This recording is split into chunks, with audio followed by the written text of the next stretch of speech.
പുത്രനും പരിശുദ്ധ റൂഹായിക്കും സ്തുതി, ആദിമുതൽ എന്നുമെന്നേക്കും തന്നെ. ആമേൻ. കർത്താവേ, ഞങ്ങളും അവിടുത്തെ പ്രധാന ദൂതനായ ഗബ്രിയേലിനോട് ഒന്നിച്ച് സർവ്വവിധ യോഗ്യതകളുമുള്ള കന്യകയെ ശ്ലാഘിച്ച് പുകഴ്ത്തി ഇപ്രകാരം പറയുന്നു: കൃപ നിറഞ്ഞവളെ, നിനക്ക് സമാധാനം. സ്ത്രീകളിൽ വാഴ്ത്തപ്പെട്ടവളെ, നിനക്ക് സമാധാനം. സർവ്വലോകത്തിൻ്റെയും സന്തോഷമായവനെ, ഗർഭം ധരിച്ച മാതാവേ, നിനക്ക് സമാധാനം. അഖില ലോകത്തിൻ്റെയും സൃഷ്ടാവിൻ്റെ മാതാവേ, നിനക്ക് സമാധാനം. ഭൂമിയിൽ നിന്ന് ശാപം നീങ്ങിപ്പോകുവാൻ കാരണമായ വാഴ്ത്തപ്പെട്ടവളെ, നിനക്ക് സമാധാനം. ആകാശത്തിലെ മഞ്ഞുപോലെ അപരിമിതനായ പിതാവിൻ്റെ വചനത്തെ സ്വീകരിച്ച വാഴ്ത്തപ്പെട്ട രോമക്കെട്ടെ, നിനക്ക് സമാധാനം.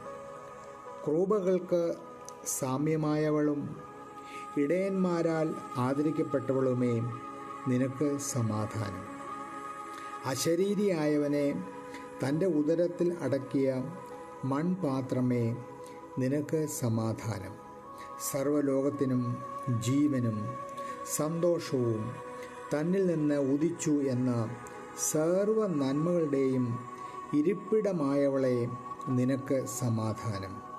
ആകൽക്കറുസായുടെയും അവൻ്റെ സൈന്യങ്ങളുടെയും പാളയത്തെ വീഴ്ത്തിയ എല്ലാ സൃഷ്ടികളുടെയും തോറ്റുപോകാത്ത ആയുധമേ, നിനക്ക് സമാധാനം. എല്ലാ ലോകത്തിൻ്റെയും മോദത്തെ വഹിച്ച മാതാവേ, നിനക്ക് സമാധാനം.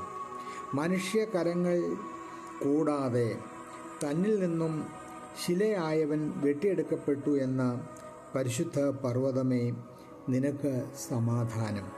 തൻ്റെ സൃഷ്ടാവിനെ ശിശുവിനെ പോലെ വളർത്തിയ പരമാർത്ഥതയുള്ള പ്രാവേ, നിനക്ക് സമാധാനം. വിവാഹസ്പർശനം ഏൽക്കാത്ത കന്യക മണവാട്ടിയായുള്ളവേ, നിനക്ക് സമാധാനം.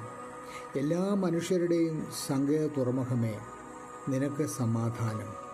ജീവജലത്തിൻ്റെ അരുവിയും സകല നന്മകളുടെയും ഉറവിടമേ, നിനക്ക് സമാധാനം. ജീവൻ്റെ മുന്തിരിക്കുലയെ ഉത്ഭവിപ്പിച്ച വാഴ്ത്തപ്പെട്ട മുന്തിരിത്തണ്ടേ, നിനക്ക് സമാധാനം. സ്വർഗീയ മഴയെ സ്വീകരിച്ച ലഘുവായ മേഘമേ, നിനക്ക് സമാധാനം.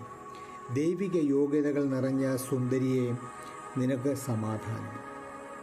സ്വർഗീയ ആദാം തന്നിൽ നിന്ന് പുറപ്പെട്ട മൺമയനായ ആദാമിൻ്റെ സ്വരൂപമേ, നിനക്ക് സമാധാനം. കേടില്ലാത്ത മരം കൊണ്ട് നിർമ്മിക്കപ്പെട്ട നിയമത്തിൻ്റെ പെട്ടകമേ, നിനക്ക് സമാധാനം. സകല നന്മകളുടെയും ആദ്യ ഫലമേ, നിനക്ക് സമാധാനം. ഭൂമിയിലെ സകല ഗോത്രങ്ങളാലും ഭാഗ്യവതി എന്ന് വാഴ്ത്തപ്പെടുന്നവളെ, നിനക്ക് സമാധാനം. ഇസ്രായേലിൻ്റെ ദൈവമായ കർത്താവ് അതിൽ കൂടി പുറപ്പെട്ട് ലോകത്തിൽ കാണപ്പെട്ടപ്പോഴും അടയ്ക്കപ്പെട്ടിരുന്ന വാതിലെ, നിനക്ക് സമാധാനം.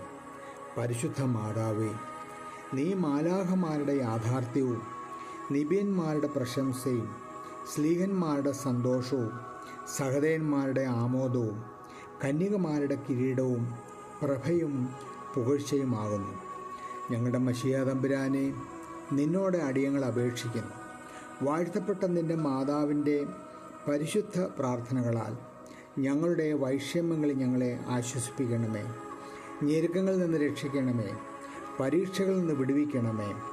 നികൃഷ്ട പീഡകളിൽ നിന്ന് സംരക്ഷിക്കണമേ. ക്ഷീണത്തെ നീക്കണമേ. മനോദുഃഖിതരെ ധൈര്യപ്പെടുത്തണമേ. പാപികളെ നിർമ്മലരാക്കണമേ. കാണാതെ പോയവരെ കണ്ടെത്തുമാറാകണമേ. നിന്റെ മനുഷ്യാവതാരത്തിൻ്റെ പെരുന്നാളുകളെ ഞങ്ങൾ അനുഷ്ഠിച്ച് സ്വർഗീയ വിളിക്ക് യോഗ്യരായി തീർന്നുകൊണ്ട് നിന്നെയും നിന്റെ പിതാവിനെയും നിന്റെ പരിശുദ്ധ റൂഹായും ഇപ്പോഴും എപ്പോഴും എന്നും എന്നാളും സ്തുതിച്ച് മഹത്വപ്പെടുത്തുവാൻ ഞങ്ങളെ യോഗ്യരാക്കണമേ. ആമേൻ. ദൈവമാതാവിനോടുള്ള അറിയിപ്പിൻ്റെ ആഴ്ചയിൽ സന്ധ്യയിൽ നാം വായിക്കുന്ന പ്രമിയോൻ്റെ ഭാഗങ്ങളാണ്. പഴയ നിയമത്തിലെ അതിഗഹനമായ മാതാവിൻ്റെ വിവിധമായിട്ടുള്ള ഭാവങ്ങളും പുതിയ നിയമത്തിലെ പ്രസക്തിയും നമ്മുടെ ആത്മീയ ജീവിതത്തിൽ എത്രമാത്രം മാതാവിൻ്റെ ജീവിതത്തിൻ്റെ പ്രസക്തിയും ഒക്കെ ഉൾക്കൊള്ളുന്ന ഭാഗമാണ്. മാലാഖ പരിശുദ്ധ കന്യകമാതാവിൻ്റെ അടുക്കൽ വന്ന് പറയുന്ന കാര്യം അതാണല്ലോ, കൃപ നിറഞ്ഞവളെ നിനക്ക് സമാധാനം. അപ്പം കൃപയുടെ നിറവിൽ നാം സമാധാനത്തിൻ്റെ മക്കളായി, ദൈവത്തിന് യോഗ്യരായ മക്കളായി നമ്മുടെ ഹൃദയങ്ങളെ ഒരുക്കുമ്പോൾ അവിടെയാണ് വചനം ജഡമായി ആ ഉദരത്തിൽ വഹിച്ചത്. ഈ ലോകത്തിലും കർത്താവിൻ്റെ വചനം സ്വീകരിക്കുവാൻ, ആന്തരികമായ സമാധാനം പ്രാപിച്ച് ആ യോഗ്യതയിലേക്ക് വളരുവാൻ ഈ ക്രിസ്മസ് കാലങ്ങളിൽ ദൈവം നമ്മളെ എല്ലാവരെയും സമൃദ്ധമായി അനുഗ്രഹിക്കട്ടെ. ആമേൻ.